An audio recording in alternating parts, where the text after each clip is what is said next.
Okay, Yeah. it's 2 minutes after two. We are going to get started because, people probably have commitments. I do have some comments to make, okay, Yep. Oh, before for I sure. actually turn the presentation over to you. Yep.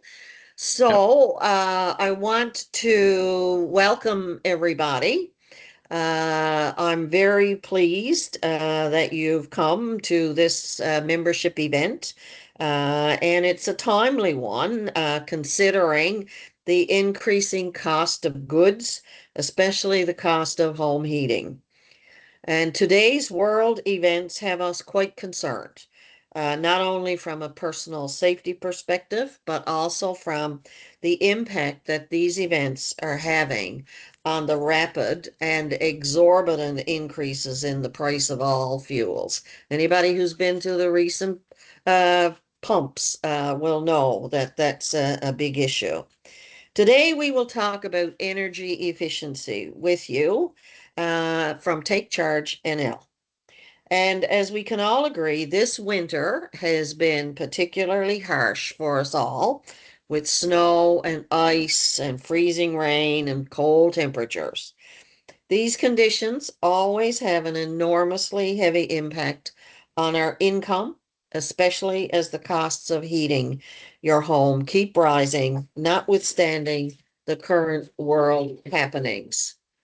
Today, with the able assistance from Peter Upshaw and Travis Martin from Newfoundland Power, we will explore ways to save energy that will help us stay cozy and save money at the same time.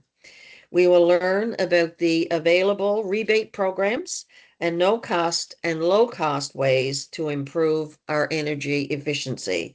So that sounds like a bit of a win-win situation for me. However, in addition to the usual rules for any presentation, I have a special rule for today. I need you, as attendees to this workshop, to avoid getting into any politics about the world situation, how that is impacting the cost of fuels, and how corporations may or may not be profiting from these global happenings. That's not what we're here today to talk about, okay?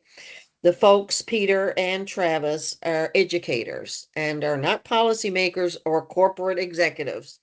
And remembering that is appreciated. So I'm Sharon Callahan, and I apologize for my little grandbaby dog that's barking in the background. I'll soon put my system on mute. I'm president of Newfoundland Labrador and the executive director of the Pensioners Association, and I'm going to be your host for today. You are muted, and we ask you to stay muted. And there is a Q&A little icon at the top of your screen and a chat icon. And we would ask you to use those if you have any questions and or comments that you wish to make. And and we will get to those as we go through the afternoon. Uh, we're going to talk about energy efficiency, and I'm now going to turn the meeting over to TakeCharge NL and Newfoundland Power. But first of all, I am going to introduce you to Peter and Travis. So Peter is a professional engineer and a graduate of Memorial University. Peter, up there in the corner. He's worked with Newfoundland Power in a number of roles, including power system design and operations, power plant controls, and well, now he just told us he retired, but at the time of his retirement, he served the energy efficiency needs of Newfoundland and Labrador. He enjoys sea kayaking. Wow, Peter, that's interesting. And visiting the beautiful towns and coastal communities in Newfoundland in the province.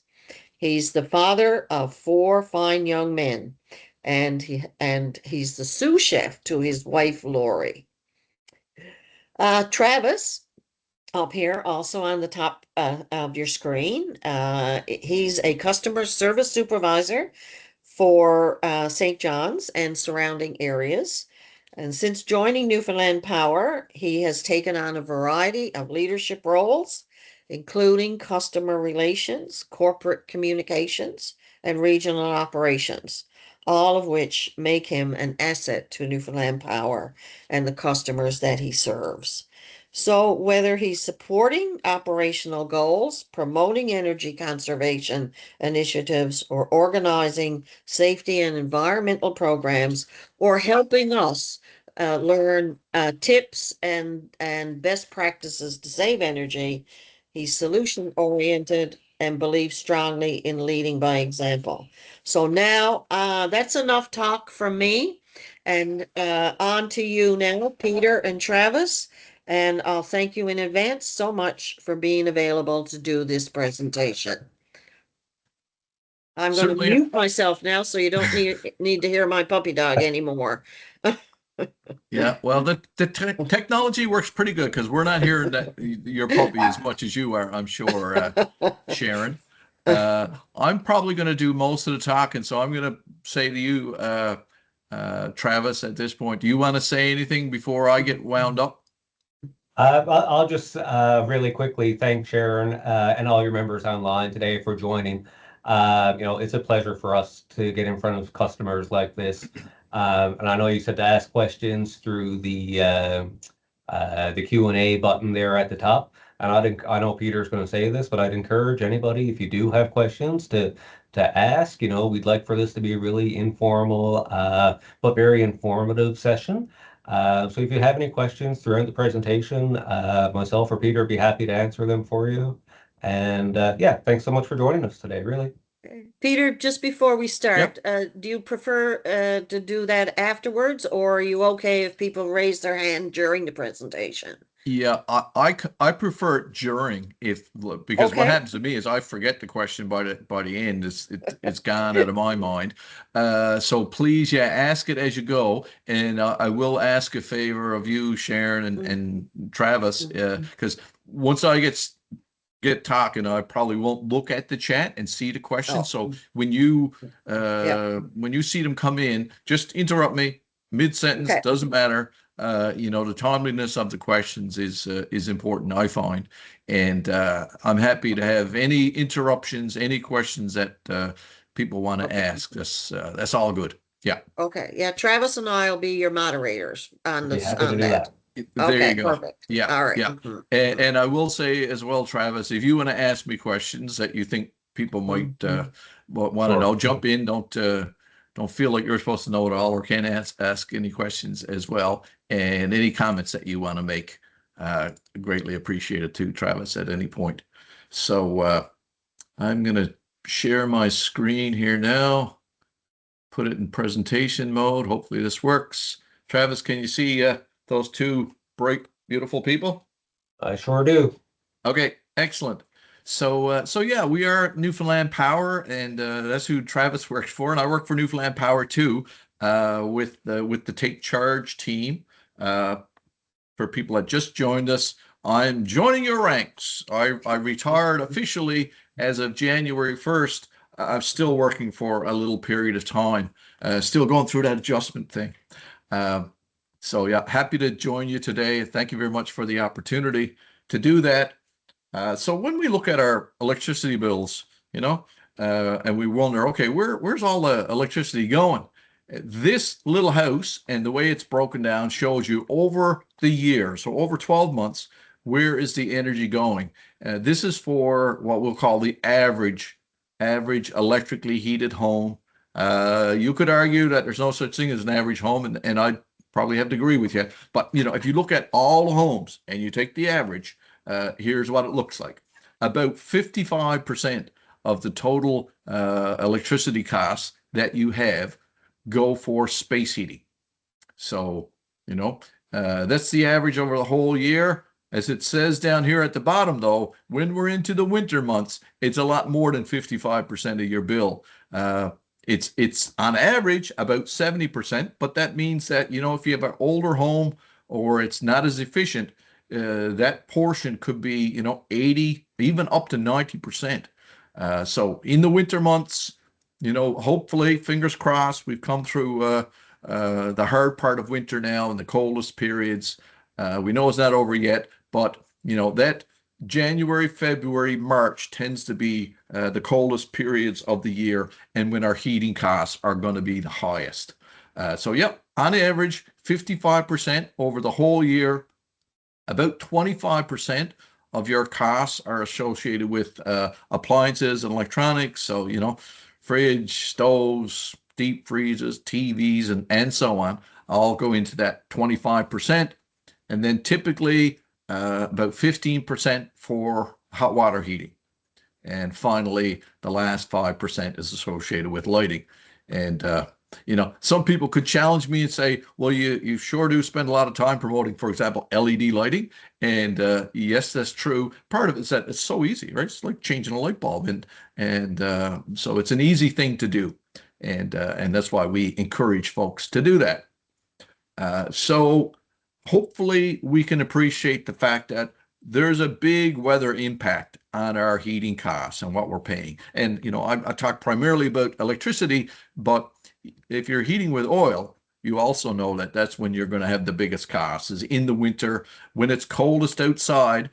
And I can tell you that, the colder it is, the more it costs to heat your home. And to say that in a slightly different way, for every degree colder it gets outside, your heating costs go up by about 5%. So, if we have a particularly cold month, you can expect your heating costs to be higher.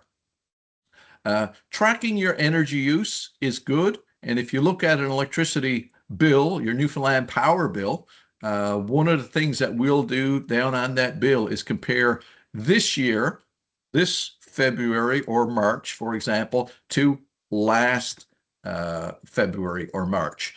And we find that tends to work best. Comparing it to last month is not quite as good because things will vary from month to month. But if you compare it to the same month last year, that's the best form of comparison to try to see, am I on track? Are things about right? Certainly also good to look at the number of days in the billing period because that can vary for different reasons. About 30 is the normal, but sometimes it's 29, sometimes it's 28 days, sometimes it could be 31 or 32 or even 33 days in that period. So you want to look at it. And again, on the bill, when we compare to last year to this year, it'll also look at how many kilowatt hours per day. So how much energy did you use per day? And that, again, is a very good comparison. So if we look at the whole year, we know that, okay, our February bill likely to be the highest one. March and January are kind of a little bit lower and that sort of thing. And then you've got the summer months when bills are likely to be at their lowest. And I can tell you from looking at lots of bills, the bill that you get in early, even mid-September, is probably going to be your lowest bill if you've got electric heat. But we can see, there's seasonal variations. The warmer it is outside, the lower your bills.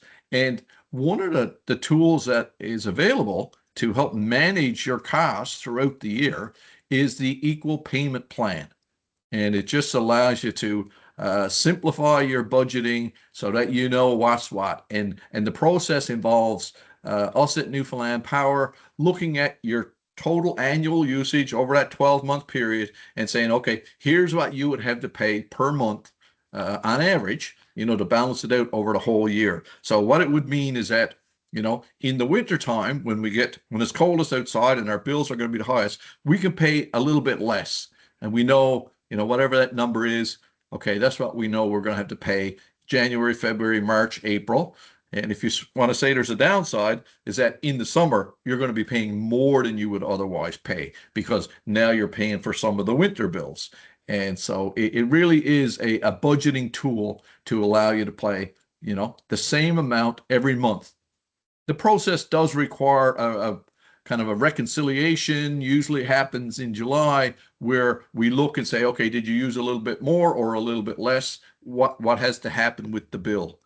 And as Sharon mentioned, there have been rate increases over the last few years. And so that means that bills have increased because the price per kilowatt hour has gone up. and that would be reflected in the equal payment plan as well.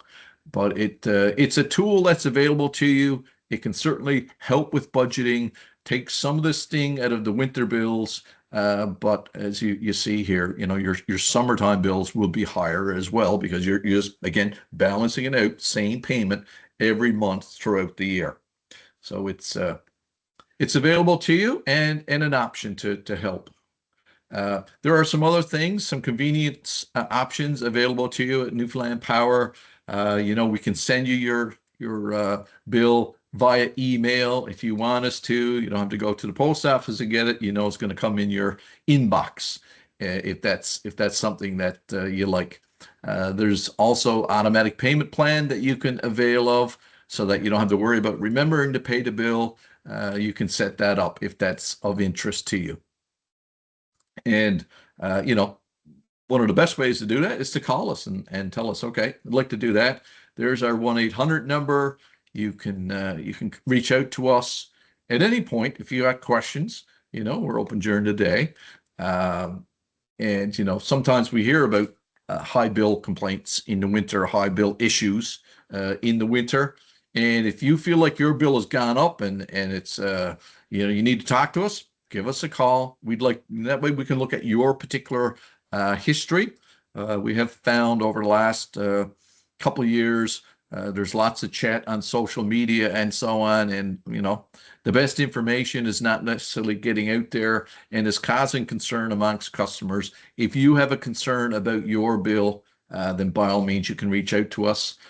You can also, come to newfoundlandpower.com and open up a little chat. There's people there that are willing to, send you notes back and forth. That's an option as well. Again, recognizing that many of us are more comfortable having a conversation on the phone, and that's fine too.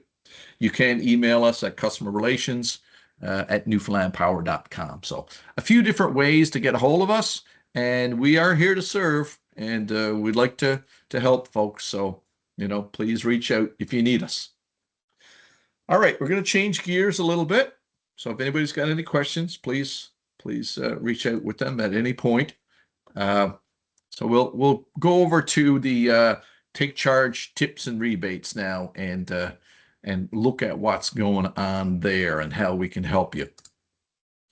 So TakeCharge is a cooperative effort between Newfoundland Power and Newfoundland and Labrador Hydro. So it doesn't matter where you live in the province. The TakeCharge program is available to you, and both the utilities cooperate on these programs and have very much the same sorts of things available to customers. I say very much the same because Hydro does have a few special programs in the remote communities, so that is probably the only variation, but it's a cooperative effort by both of us. We've been doing this for over 15 years now, offering programs through TakeCharge.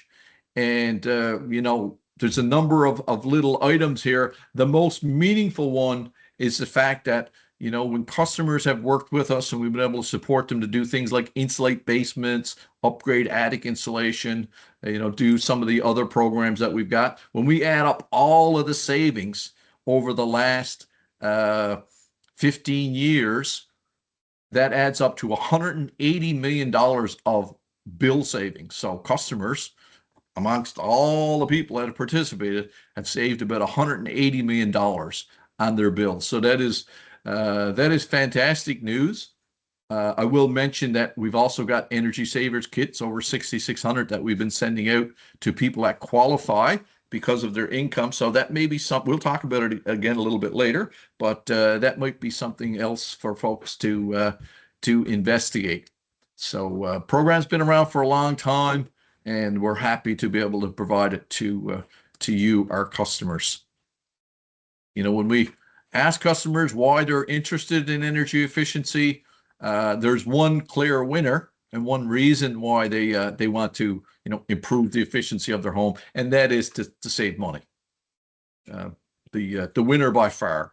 But there are also other benefits. For example, when folks insulate a basement that hasn't had insulation down there, had bare concrete walls and so on, they're going to make their homes more comfortable by doing that.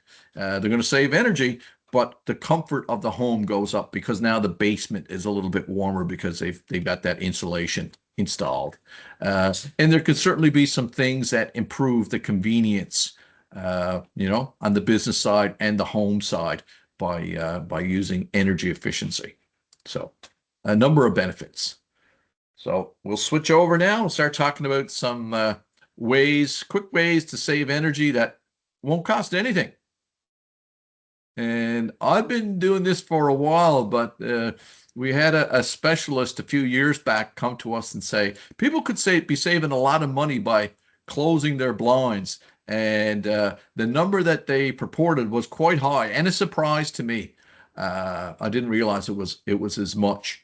But if you've got a nice set of curtains that you can close up over windows in the wintertime, so when the sun goes down, close the curtains. If you've got a nice seal at the top and they're a nice heavy set, you could save 10% or more on heating costs. What you're doing is trapping the air in behind the curtains or the blinds, and it's like adding a cushion of added extra insulation against the glass. And glass is particularly bad. Like if we talk about R values, most double glazed windows are going to be about an R2, whereas a lot of walls are going to be, R14 to R20. So it's one of I'll say the best places for heat to escape from your homes. It's through the glass because it's, like I said, it's only about an R2. And by closing up the curtains or lowering the blinds, you're actually adding that extra layer of insulation to it. It's That's a good tip, Peter. Yeah. Pardon me? Sorry to cut you off. I was going to say that's a good tip. We just got our first question in the chat, and it's a good question. Why is the home insulation rebate only available to homes heated by electricity? Yeah, good. That is a good question, and it wasn't always that way. For a number of years, the provincial government had come on side and were actually providing the same rebates to oil-heated customers. And that's where I'll say the financing or the money was coming from to support that. But I guess a number of years ago, they kind of switched over from, helping customers add more insulation to converting off oil. So there is an oil to electric program available now. We administer it at TakeCharge, but again, it's funded by the provincial government, and the federal government as well supports with that, and we do the administration. So at TakeCharge, the electric utilities are not able to support it with the oil heated customers. For several years there, the provincial government was doing that, but they pulled away from it and focused on the oil to electric program, where they provide some very good funding for people that want to move off oil and put in an electric heating system. So hopefully that answers that question, but happy to get it and happy to answer, any other questions you have. Couple more things I'll say about the window coverings, the curtains and the blinds. It's interesting because in the fall of the year, when it tends to be warmer in the day and then the nights are getting cooler. So we're just into that fall year. We can remember back then, we may start to see when we open the blinds or the curtains in the morning, there's a little fog over the glass. It's fogged up a little bit. And part of that's because it was, more the humidity was a little higher during the day, and then it got really cold outside. And so the glass is cold, and you can get some fog, I'll call it, over the window in the morning. And a little bit of fog is okay, but if it's so much humidity and condensation that it starts to bead, water is actually running down the window, then that's not a good situation. So this option might not be available to you, but it's worth a try. This time of year where it's drier, don't tend to see it as much, that sort of condensation and beading on the window. But it's worth a try to see if it'll work for you. But like some of these things, you have to keep an eye on it, and it might not work for you. For example, if these curtains were open at the top and open at the bottom, air might be able to flow in over the top of the curtains and go down the glass, and it could lead to bigger problems. So, you can try it, but keep an eye on it. You wouldn't want to lead to, mold on the windows and discoloration and that sort of thing. Travis, can you see my mouse moving when I jiggle it around here? I do, yep. Okay, all right, that's good. Because as I'm talking, I'm kind of assuming people can see it. I just want to confirm.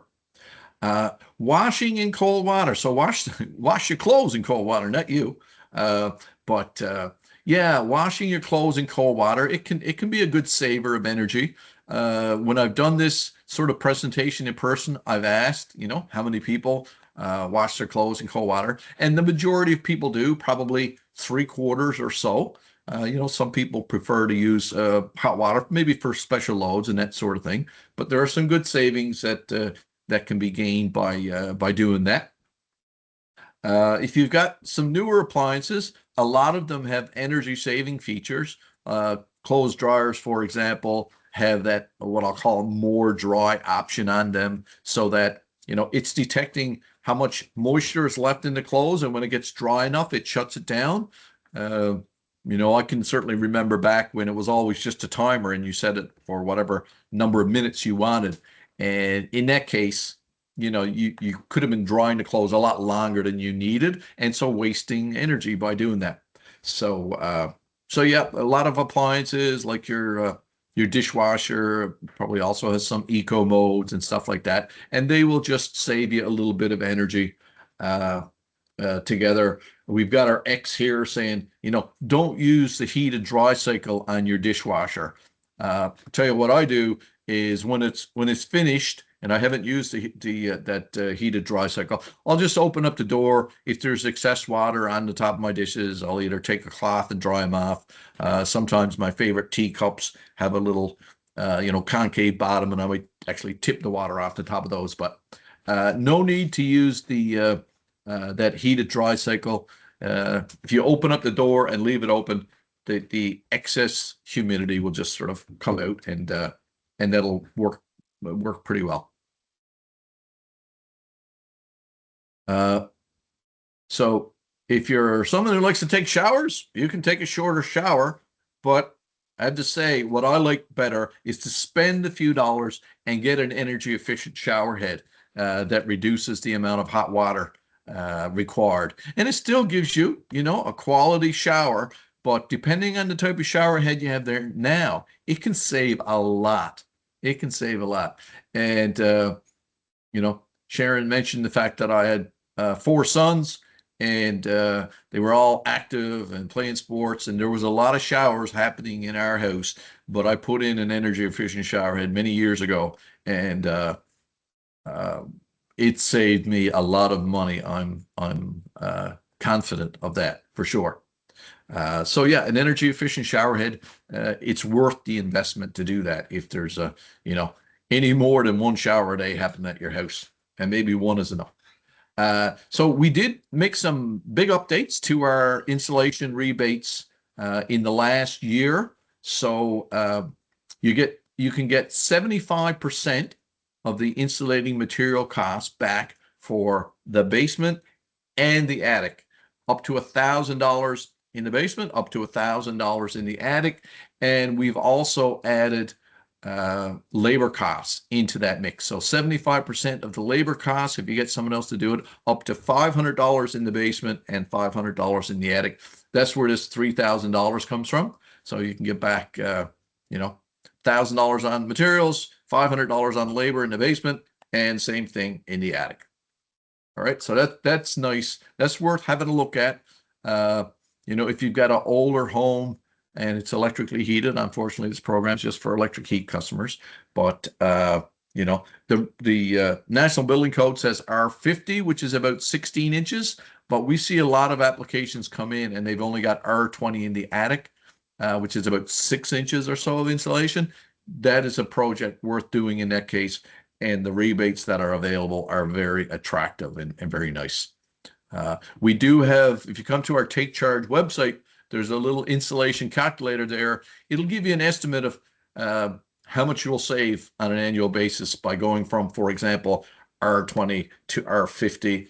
It'll give you an estimate of the costs as well to do the project. But as we know, I mean, costs are going up. So the estimate of savings is very, very good. The estimated costs, you might have to add a little bit extra there. Anyways, and we've upgraded our rebates on heat recovery ventilators. It's now $225. It used to be $175. So $225 for qualifying units. And it needs to be installed by a professional. So if you do need to get a new one to replace an old one, then talk to your HRV installer and tell them that you want to get one that qualifies for our rebate. Every now and then I'm asked, well, is it worth it to replace one that I have now? Maybe it's 10 or 15 years old. Should I replace it? And my answer would be no. If it's working, if it's doing the job, then yes, you're going to get some savings and there is a rebate, but it's not worth it because it's not inexpensive to replace a heat recovery ventilator, that ventilation system. So use it till it absolutely needs to be replaced, and then buy the energy efficient one. And here's a few details on the Energy Savers Kit. That is a free kit to people that qualify based on annual income. All the details are on our TakeCharge website in terms of what your total household income is allowed to be. But it's worth having a look. And there's things like an energy efficient shower head, some LED light bulbs, some weather stripping and pipe insulation, any number of things that could be helpful in your home. You install all of them and it could save you about $100 a year on your electricity costs for an electrically heated home. Everybody qualifies. If you have oil, you can still qualify for an Energy Saver Kit. But when we make the estimate about savings, put it all in and you'll save about $100 a year on your bill. So just to let folks know, if you have your own business, we do have rebates that apply to businesses as well. So that's worth checking out. One in particular, draw your attention to the fact that there's $50 on smart thermostats for businesses. Unfortunately, we don't have that for homes at this point. We have a question, Peter. Yes. Lynn has her hand raised. Lynn, go ahead. Oh, maybe I have to unmute her. Yes, tricky.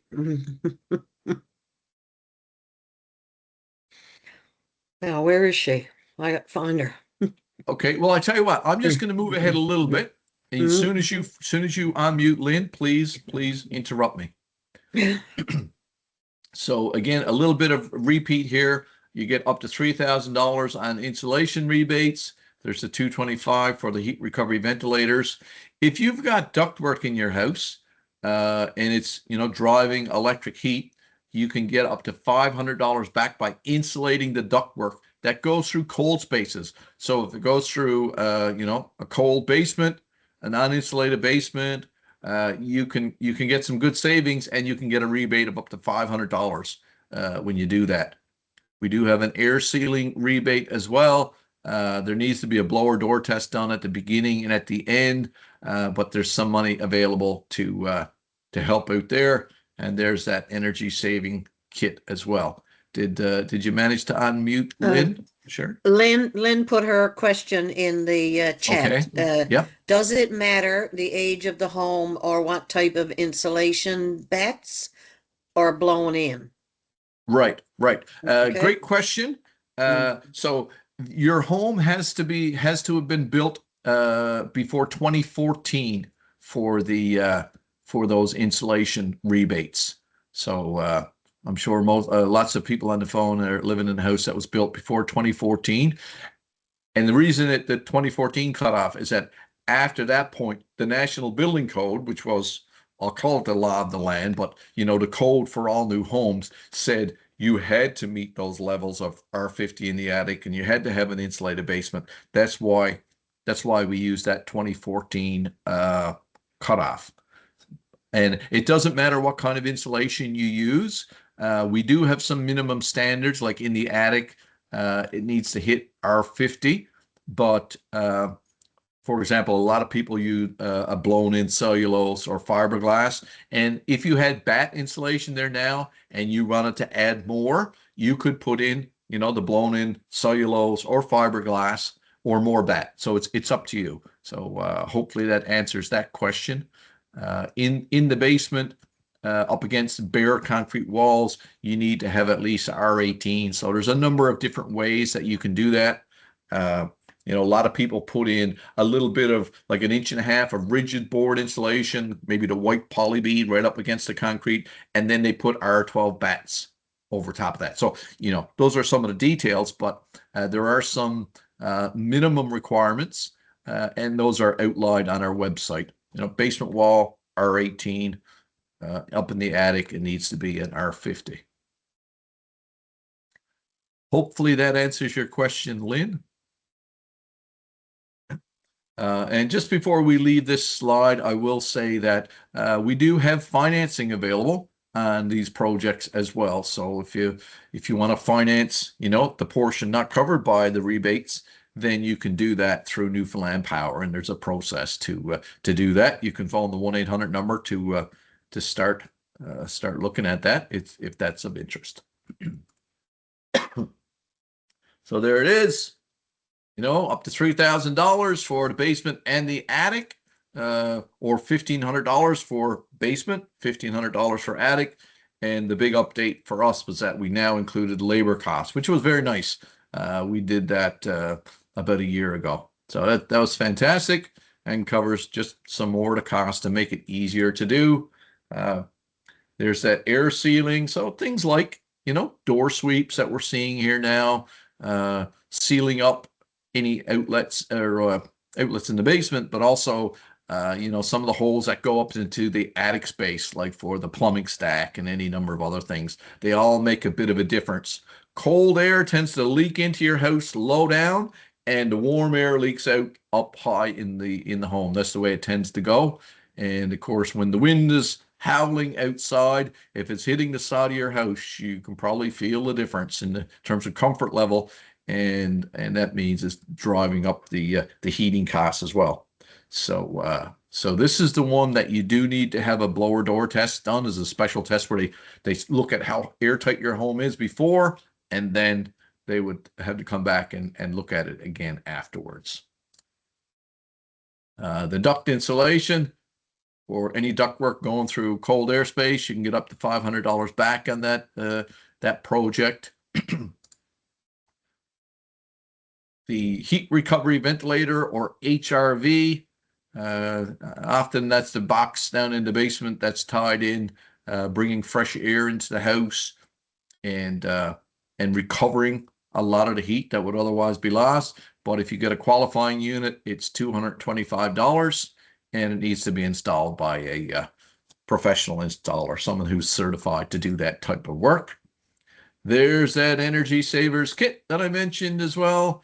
So lots of little items in there to help save you money, and it is a free offering if you qualify based on household income. So please come and visit our website. Hopefully you can do that to have a look and see if you could qualify based on how many people you have living in the home and so on. We do have a benchmarking program, and I would be surprised if there's not a few people on the call that are participating in that, where we send out a report every so often, tell you how you're doing compared to what we call your neighbors, but really it's, homes that are similar to the one that you live in terms of size and so on. It's an interesting program. It gets some attention from people because they want to know how they're doing. And one of the pieces of advice that we give people is to come to the My Portal website, that they would have that information if they're getting the report, and just update it. Like, the biggest thing is if the house is that we have on record is smaller or bigger than the one that they live in. Is there a question there? Did I hear something? Nope. Okay. All right. So that's something we do, and we send it out to probably about 75,000 customers now. this report. So so like I said, there's probably a few people on the call that get these. If you're not part of it and you want to, you can come to our website and sign up to get involved with this. And it's just advice and kind of a monthly email that you would get, and some people get the letter in the mail as well. Hmm. So oil to electric. So this is a program that is sponsored by the provincial government. TakeCharge does administer on behalf of the province, and there's some significant funds available for people that want to convert from oil heating to electric options. You can go with a central heat pump. So if it's a forced air oil furnace that you have, people are able to convert to a central heat pump and get some funding. And they can go with mini splits and so on to do the same thing. They can put in an electric furnace if they choose, or an electric boiler. So if they've got hot water radiation now, with the radiators throughout the house, that's how the warm water is delivered around and the heat and so on, then they could put in an electric boiler.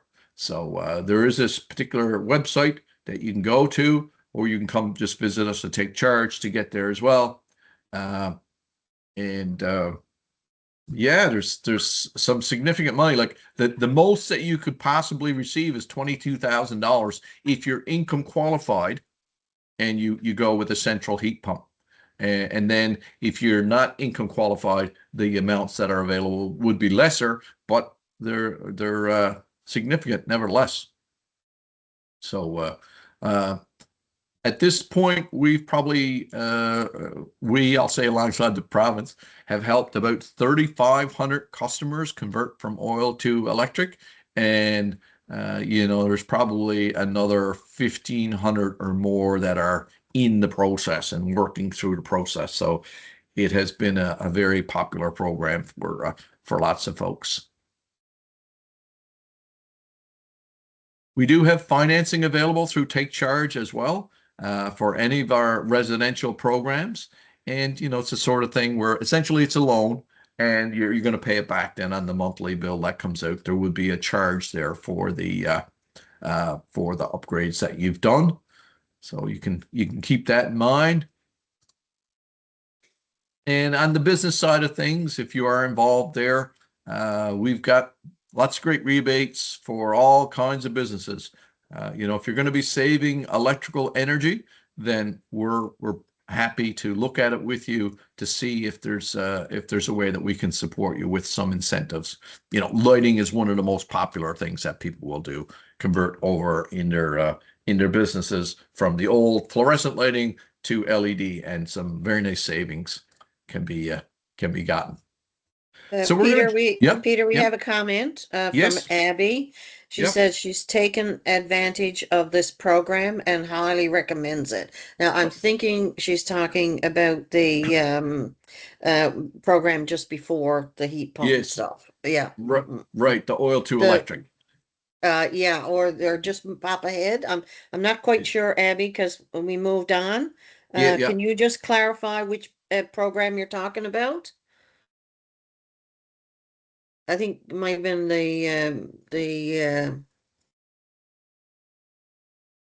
okay.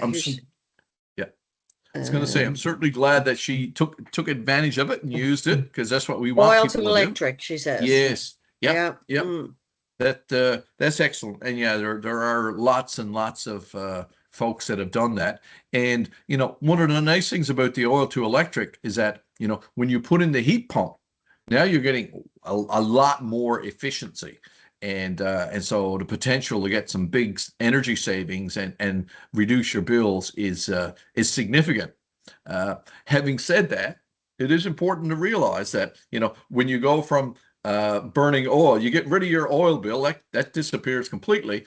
But now you're going to have some extra heating costs on the electricity bill.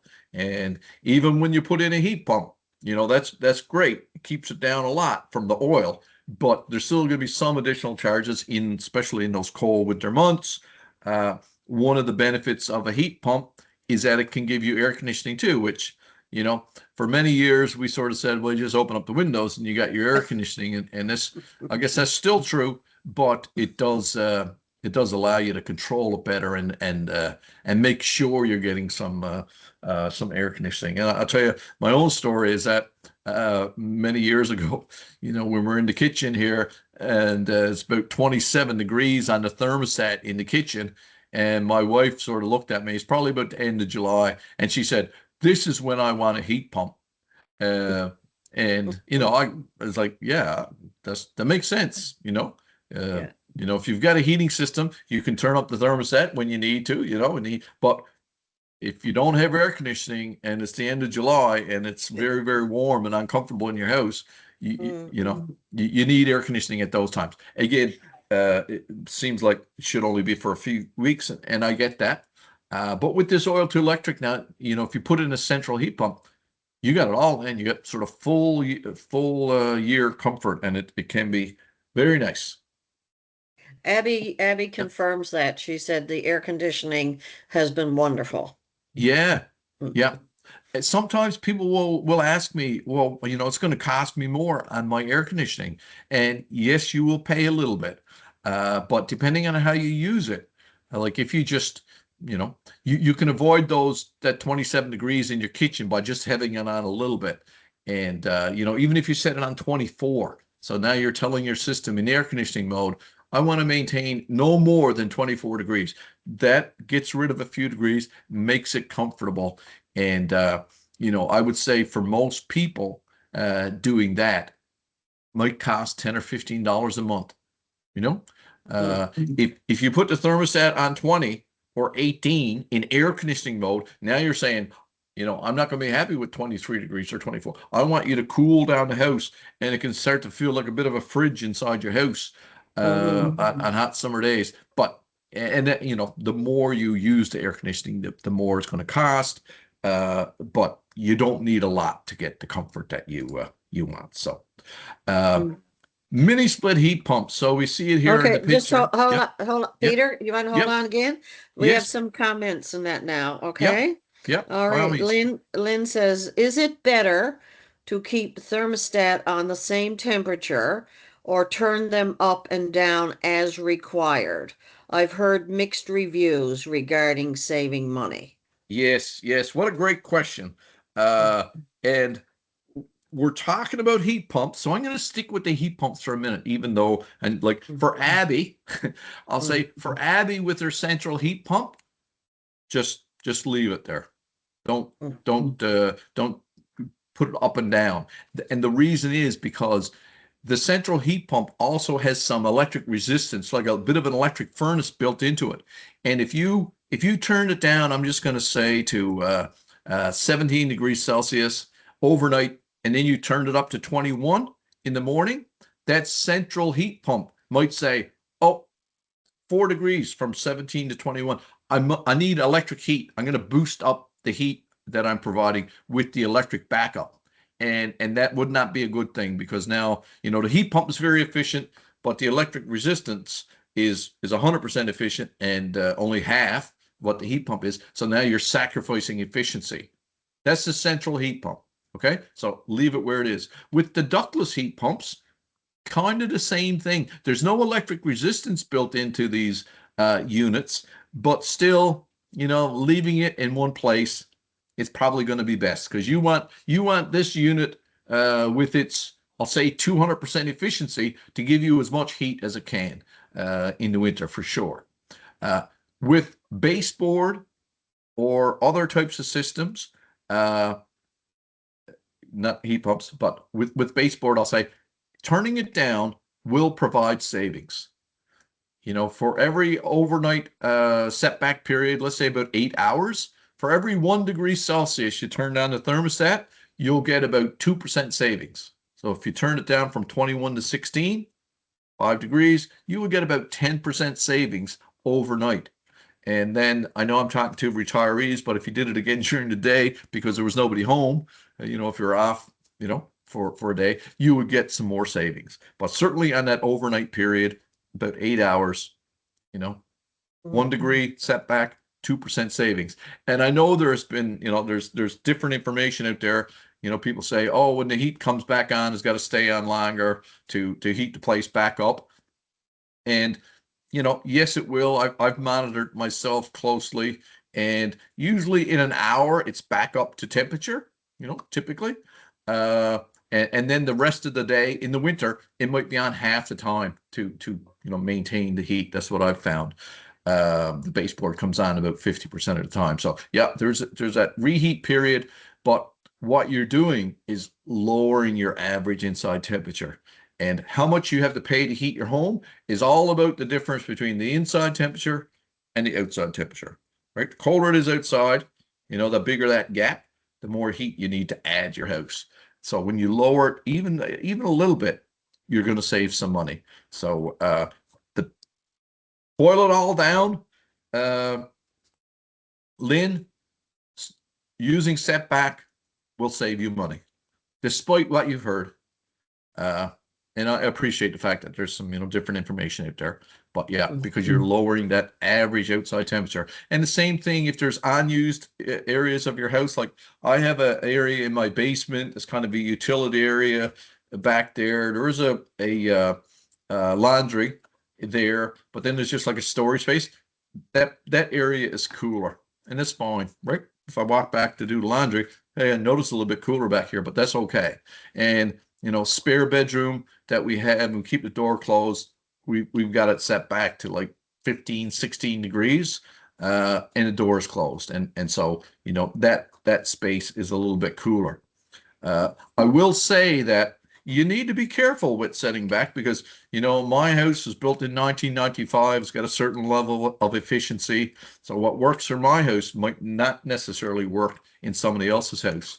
So as I would advise people, if you're going to close off that spare bedroom and set back the heat a bit, you probably want to still go in every few days and just check in, like do the old sniff test, and say, if you get any hint that maybe something smells a little bit off, or you might be concerned, like turn up the thermostat another degree and check back again. Maybe what you set it on is too low. And like I said, houses will be different. The way people live in their houses, the amount of cooking that you do impacts things, right? Because you're creating steam, and that moisture is what can cause the problem because it'll condense on surfaces and so on.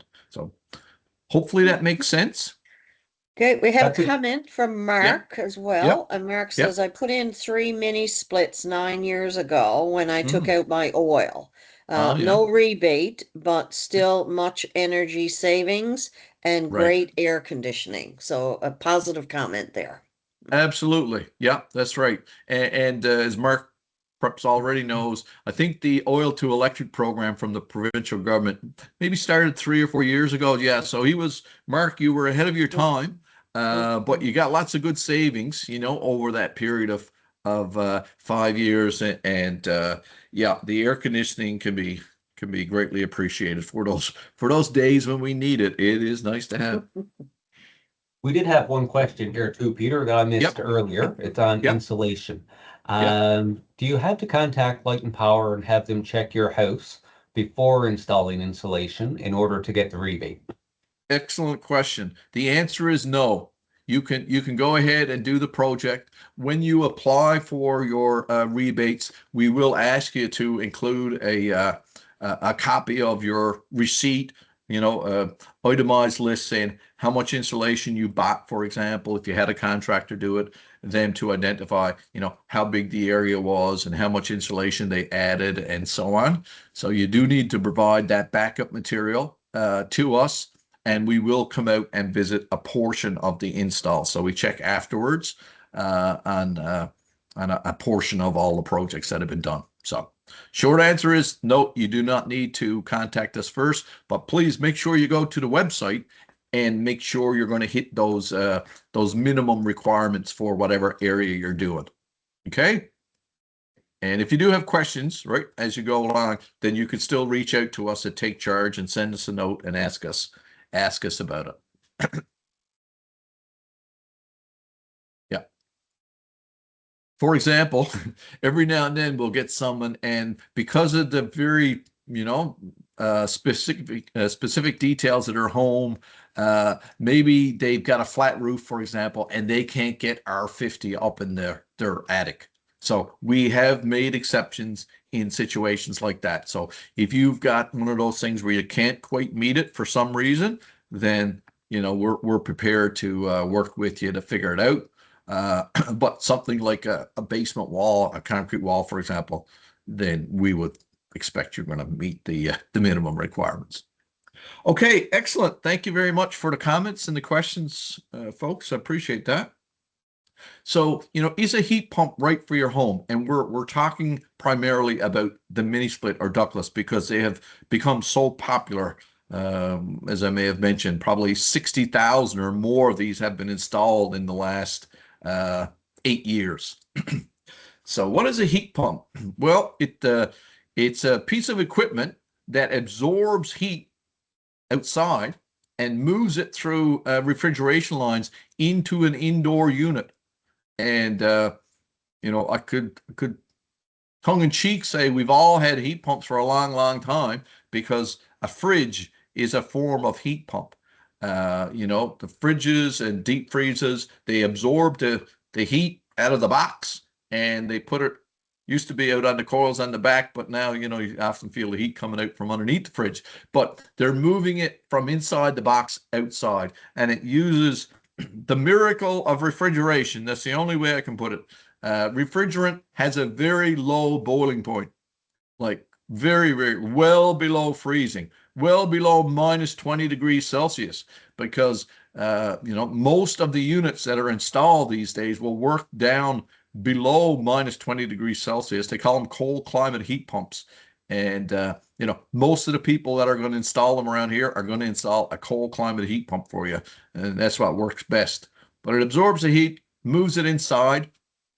Not to get too detailed on you, but it's different than the fridge in that there's what they call a reversing valve. So if you want air conditioning, then it will absorb the heat from inside and move it outside, and it just reverses with this reversing valve, the flow of the refrigerant.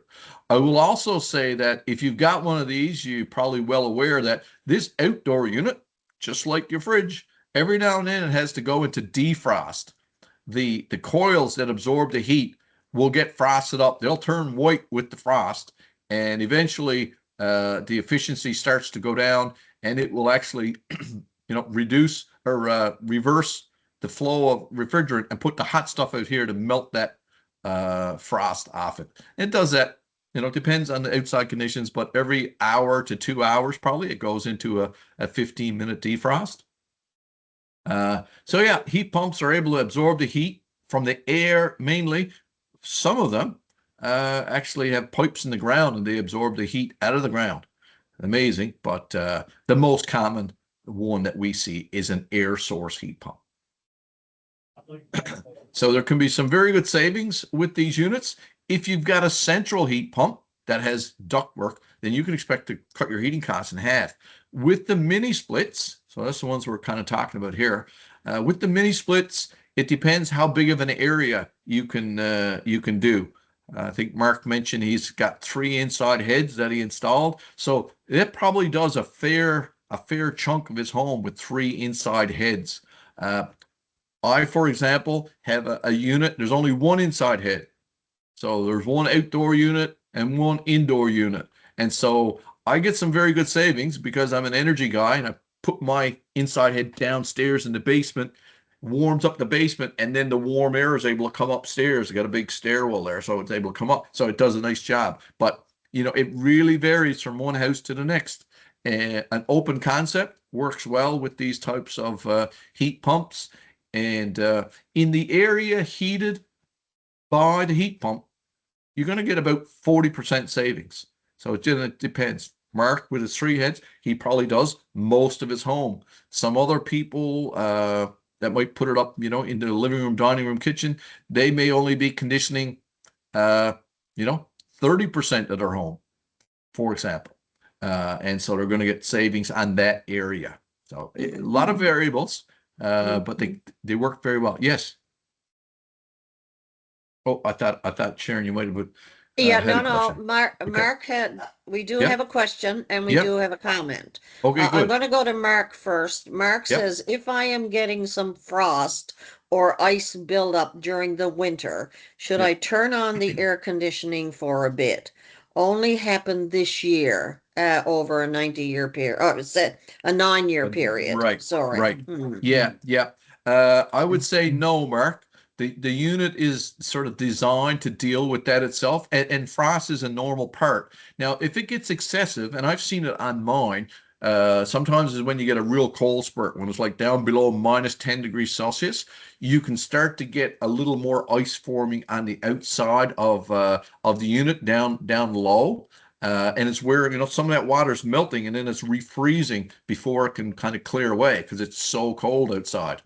I Yeah. have turned off my unit and gone outside with a container of hot water and just poured it over that buildup of ice on the outside of the unit. And it might be, 2 or 3 or 4 inches high or something, depending. But I've used turn off the unit and then go out with a container of hot water or very warm water if you want to be a little bit safer, maybe. But warm water and then pour it over that ice and it will melt it away pretty good.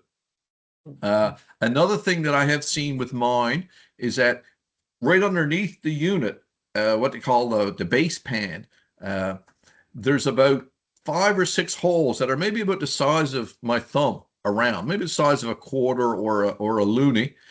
And very cold spurt, I've seen those start to ice up, and a few of them have been blocked, and I got a little bit nervous. So I would again turn off the unit, go out with some warm water, and pour it into it, so that it melts away some of that ice building up underneath the base pan. So kind of right inside the unit, right on the bottom of it. So keep an eye on it. But yeah, I wouldn't put it in air conditioning to melt it off. I'd use a little bit of hot, just turn it off, use a bit of hot water, and then the unit it's kind of keeping an eye on the frost level. Anyways, Mark yep, says, Peter again, he said, my 3 mini splits heat my whole home, about right, 3,000 square foot house. But right, he also added, I did the same, and he's talking about the warm water, right, using hot water, and it worked. yeah, yeah, Okay. yeah, yeah, that's We right. have another question from Yes, Lynn, by the way. Okay. yep, yep. Do you have any more answer for Mark, or is that where we all good there? Yeah, no, we're all good there. Yep. Okay. Lynn's, can you use an installer or is there specific ones either for insulation upgrades or converting oil to electric? Yeah. You would have to use on the oil to electric side people that are on our list of installers. One of the nice things about that oil to electric program is that the funding that's available through the provincial government goes straight to the installer. So I'll just make up some numbers here. If it was going to cost you $15,000 to do the conversion, and you are eligible for a $10,000 grant from the government through TakeCharge. But anyways, $10,000, then that money would go straight to the installer, and you would just have to pay the difference to $5,000. The way it used to be was that you would have to pay the installer the 15,000 and then apply to get back to 10. So that's a real positive thing about the program. But that also means that you have to get someone who's on the list of oil to electric contractors. With regard to insulation, we do have a list of people that are registered as insulation installers. It doesn't have to be someone on that list, but there is a list of people that have registered with us on the TakeCharge website. If you go under insulation and then look for the installers, you can find a list wherever you are in the province. We have another comment or Yep, question yep, from David. I've mhm, heard that insurance companies will not cover you if you only have mini splits as your heating source. They insist on baseboard heaters as well. Have you got any comments on that? Yes, that is accurate, that you do need to have another heating system in there. You know, a lot of those, I'll say 60,000 people that have put them in, a lot of them had baseboard, and of course they maintained the baseboard, but they weren't going to use it. They were going to use it as little as possible, I'll say. So turn back the thermostats. Use the ductless system in heating mode, and you're going to be good. Now, the reason why the insurance companies say that you have to have a secondary system is that, you know, if something happened to your heat pump, now you have no other heat, that will be bad and potentially, you know, freeze up risks and so on. Uh, but even beyond that, uh, the colder it gets outside, the more heat you need for your home, because it's all about that temperature difference between inside and outside. So, you know, if you had a minus 15-degree day, we don't get many of them, but we do get some in St. John's and you know, Central and the West Coast, they get even more. But, you know, the colder it is outside, the more heat your home needs. And the mini split and ductless heat pumps, they can't give you quite as much. The colder it gets, the capacity goes down a little bit. So in my house with my one heat pump, there were certainly some times this winter where I had to turn on some other heat because it wasn't able to give me enough heat to keep my home comfortable. So you need to have that other source, one for emergencies. If something happened to your heat pump and just gave up the ghost, and you had to get it serviced, but also like on very cold days, you're going to need some extra heat too. Now with Mark with his 3 heat pumps, that might not be very often, but with me with my one, it happens a little bit more for sure. And again, the insurance companies are requiring you to have another source of heat. So hopefully that's clear. Mark is asking, what baseboard heaters or other heaters do you recommend for efficiency? Yeah, I mean, sometimes people will ask me, you know, I've had my baseboards for 25 years, should I replace them? And my answer is no, not really. They're practically bulletproof. You know, one of the things that can happen is some of those little fins, if you get down and look inside, there's these little metal fins, and they're meant to help with the heat moving through it. But it's not the end of the world, you know. Sometimes you can just straighten them out a little bit or whatever. And so I don't recommend people change baseboards. Now, if you think there's a problem with it, then yes, sure. But baseboards will last a long, long time. The most important part, I will say, and people can argue with me on this one, about your baseboard heating system is the thermostat on the wall. Uh, you know, I'm old enough, and I think if I'm talking to the retired group, probably everybody else is old enough to remember the old dial type thermostats, the ones that were click when you turned it up. Um, they called them bimetallic, but there was a little piece of, there's two dissimilar, and that's how you were detecting the temperature difference. So they were not very good at doing their job, and the job of a thermostat is to maintain the temperature that you set it on. So lots of times people were going up, turn it till it clicks, and then half hour later it's a bit hot in the room. They go and they turn it down till it clicks, and that's not performance.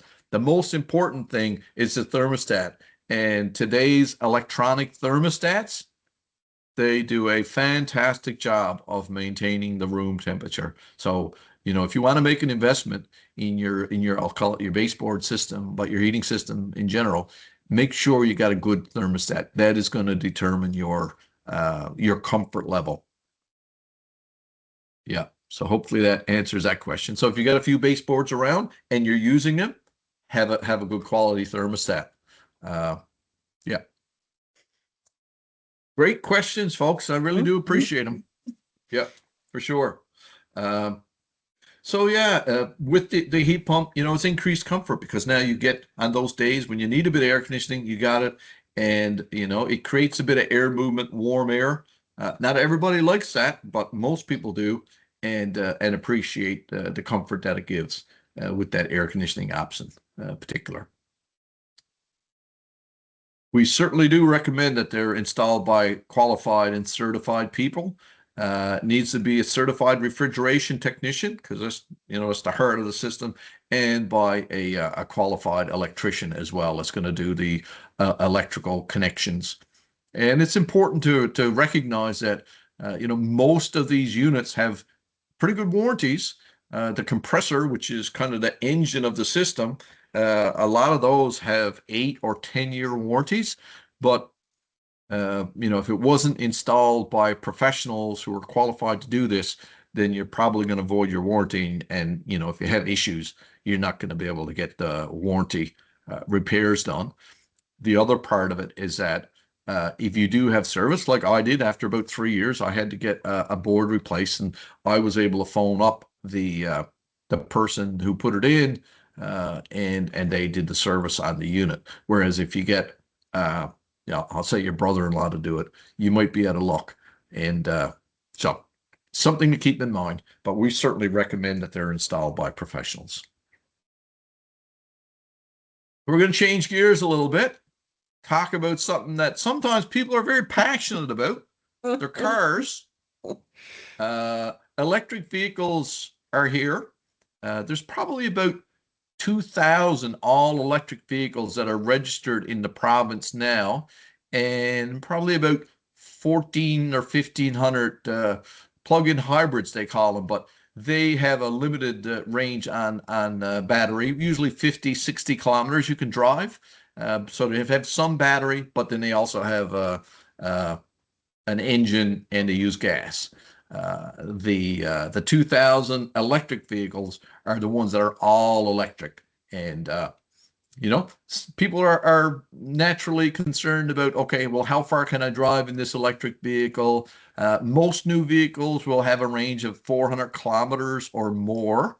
But still, they're thinking, okay, where can I charge? If I want to drive to Corner Brook, am I going to be able to get a charge? So those are legitimate questions that people have. And so, right across the TCH, there are about 14 chargers all along the Trans-Canada Highway. A couple years ago, TakeCharge put in another 19, down the Bonavista Peninsula, down around Cape St. Mary's, Marystown, and so on. So there's getting to be more and more of these installed. The Newfoundland and Labrador Hydro, with support from the provincial government and the federal government, is installing another 10 superchargers. So these are going to have very high outputs, and people will be able to charge even faster. So they're going in St. John's, Whitburn, Clarenville, Gander, Deer Lake, for example. And that will continue to grow, that network of fast chargers and super fast chargers as we move along, and there's more and more electric vehicles on the highway.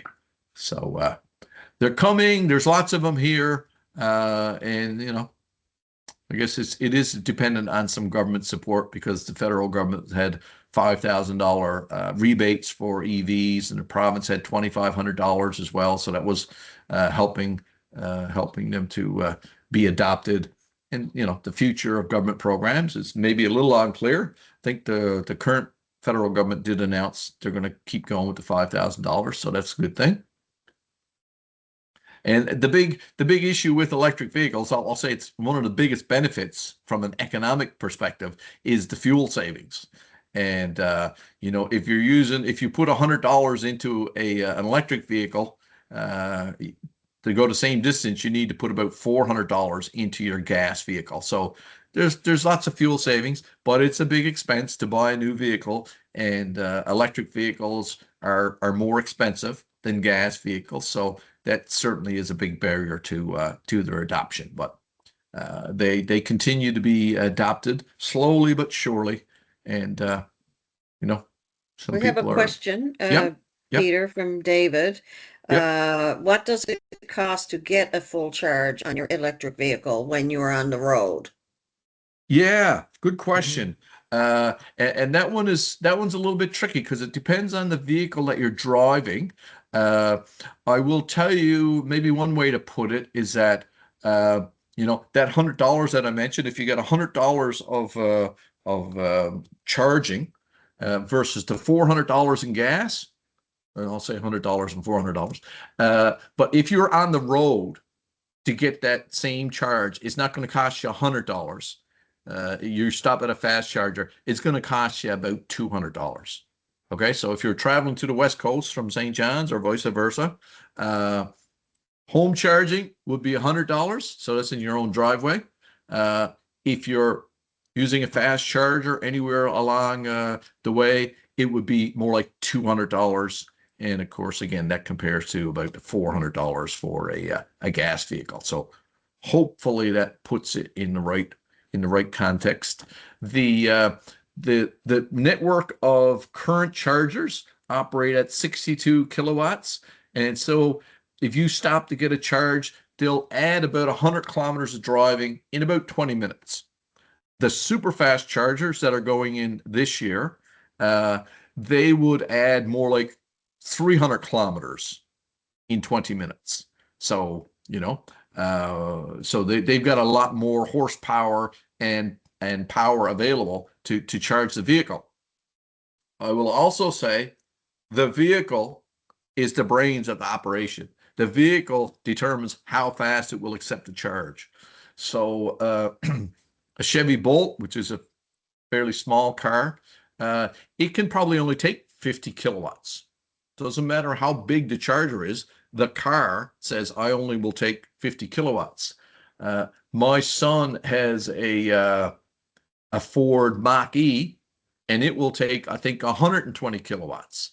And the trucks that are available, the Ford Lightning and some of the Chevys and so on, they will probably take 150 kilowatts if it's available from the charger. So the point is that the car determines a lot of how much charge it will take, and it varies depending on the model.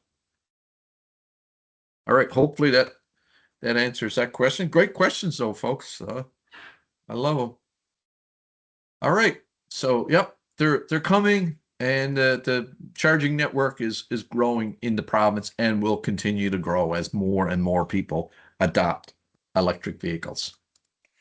We do have one Yep. little comment from Leslie who says, Yep. if you're 20 miles in the country moose hunting, you are out of luck with charging.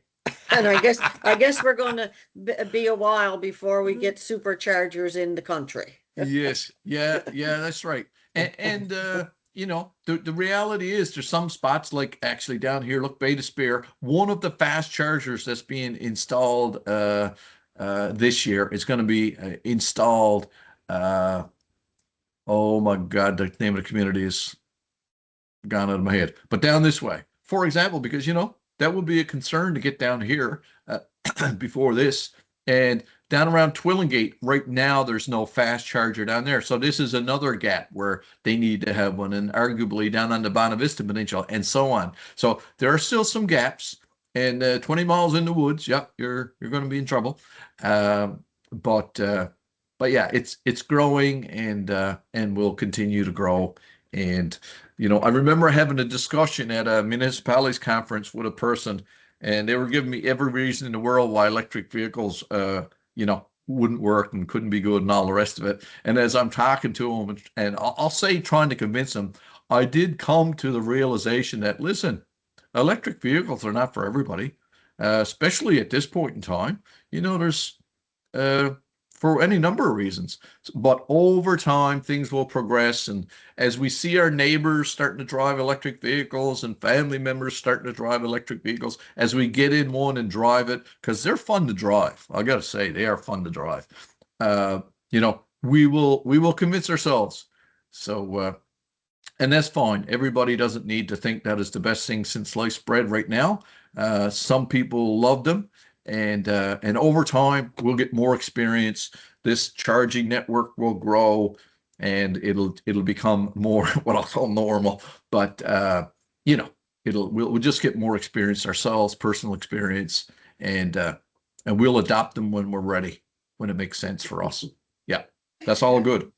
And we'll wish Leslie good luck in your moose hunting. Yes, that's right. Exactly. Hopefully you enjoy that trip in the woods, and hopefully you get your moose. I think I did see a thing at Costco not long ago. I think it was like a little electric, I say snowmobile, but it wasn't very big now. Yeah, trying to remember about that. But anyways, it's just interesting. Things progress. They just keep progressing. And I didn't buy one. I wanted that little electric scooter thing on the snow. But yeah, it'll continue. We do have a newsletter that's available. You can come to the website to sign up. TakeChargeNL.ca, this sign up thing.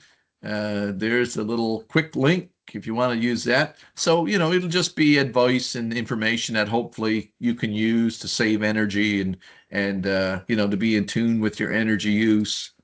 Uh, Here we are again. So we're at the last slide, folks. You can send some information along to us with a question. Contact us at takechargenl.ca.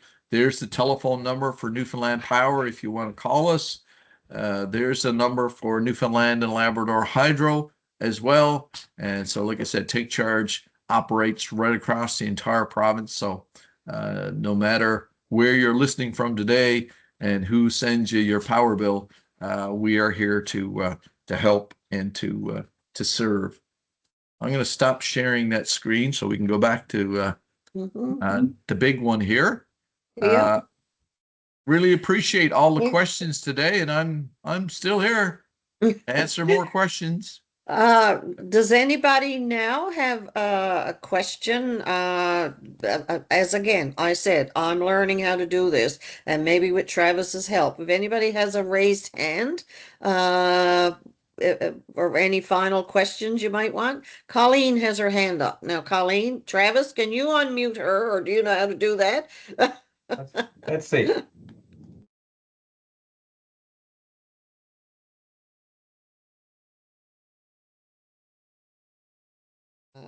Allow Mike, hang on, let me see. We're building some suspense now, Colleen, for your question. Everybody's going to be so curious. No pressure, though. No pressure. Can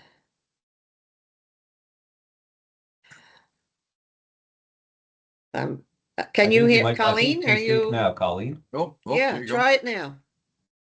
Okay, can you hear me? Yes, yes, Oh, we Yeah. can. okay. Oh, yeah. So, yeah, I just wanted to make a comment because, of course, I live in a condo and I have found that most of the things that are available are not available for people who live in condos. Even though it's our home and we've lived here now for 16 years.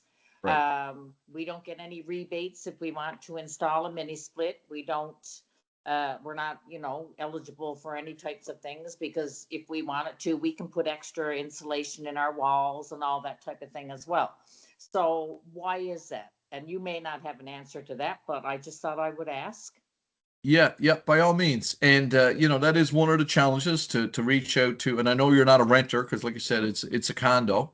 But we're scratching our head on a regular basis trying to figure, okay, how do we reach out to those folks? And most of our programs are really directed at space heating because that's the biggest user and will make the biggest difference. And that standalone home is one that's kind of easy to go after. Condos are not as easy, and even doing some of those upgrades are not as easy, right? The mini split heat pumps, there's certainly lots of condos around where they do install those.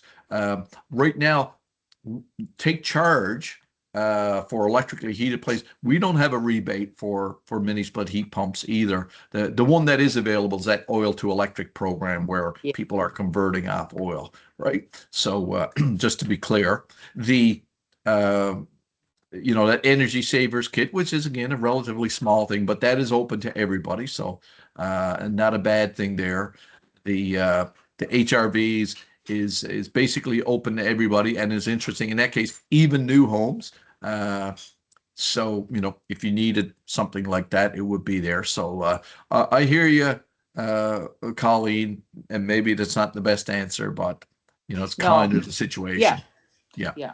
Well, I mean, I suppose it's because sometimes I think people look at us as being other than a dwelling in many ways because it's Mhm. congregate living, Right. and but then again, there's 40 units in our building, and I will just say that a whole lot of people are having, mini splits installed and things like that.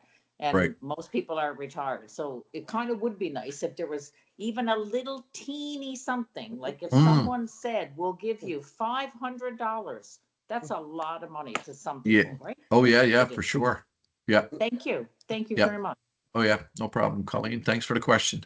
You're welcome. Anybody else with any other comments or questions now before we clue up for the afternoon? Travis, I think we've covered everything in the chat box, have we? I think so. Everything in the chat and everything in the Q&A area is Okay. covered. Mm-hmm. All right. Well, if there's nothing else, I'm just going to double check. There's lots of thank yous, Peter. Thank you very much. Great presentation. Appreciate it. And well presented. Take care. Great seminar. Thanks so much. A lot of useful information.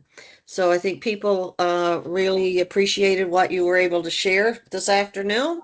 A lot of tips, a lot of good points. And so on behalf of everybody who was here, I just want to thank you for your presentation. Thank Travis for his support and guidance and mentoring, and wish everybody a good evening, and keep watching your inbox, for other events that'll be upcoming. And I think this has been a very productive afternoon. I hope you found it all useful and that you learned lots of tips that you can certainly use, and then some thoughts that you might want to do to pursue the opportunities that Peter has shared with us. Thank you. Thank you So so much for the opportunity. Really, really appreciate it. And thanks everybody for taking the time out of your day to join us. That is greatly appreciated for sure. Thank you so much, everybody. Good evening, and stay safe. Stay warm too. Here, folks.